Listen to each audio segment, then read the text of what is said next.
ಹಾಂ.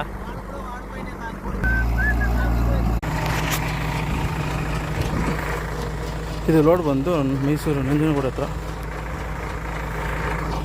ಅನ್ಲೋಡ್ ಇದೆ. 22 ಟನ್ ಹೇಳಿದ್ದಾರೆ ನೋಡಿ. ತುಂಬ ಚೆನ್ನಾಗಿದೆ ಮೆಟೀರಿಯಲ್, ಕಾಂಪಾಸ್ಟ್.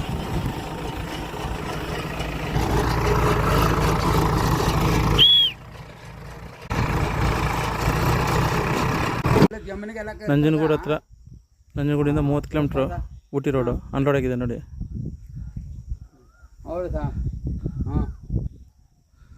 ಟಾಟಾ ಕಸ್ಟಮರ್ ಇಲ್ಲೇ ಇದ್ದಾರೆ. ಒಳ್ಳೆ ಗೊಬ್ಬರ, ನಮ್ಮ ದನದ ಗೊಬ್ಬರ ಏನೋ ಮಾಡೋಕ್ಕಲ್ಲ ಗೊಬ್ಬರ ಚೆನ್ನಾಗಿದೆ ಅಂದೆ. ಸೂಪರ್ ಗೊಬ್ಬರ. ಹಾಂ, ಗೊಬ್ಬರ ಫಸ್ಟ್ ಕ್ಲಾಸ್ ನೋಡ್ತಿಲ್ಲ. ಅವತ್ತು 2 ಗೊಬ್ಬರ ಅಂತ ತಿಳ್ಕೊಂಡಿದ್ದೆ. ಅಲ್ಲ ಇದೊಂದು ಕಾಂಪಾಸ್ಟ್ ಗೊಬ್ಬರ ಸೂಪರ್. ಓಕೆ. ನಾನು ನೋಡಿದ್ರೆ ಇವತ್ತು ನಾನು 2 ಗೊಬ್ಬರ ಅಂತೀವಿ. ಹಾಂ, ಸಾಕು ಗೊಬ್ಬರ.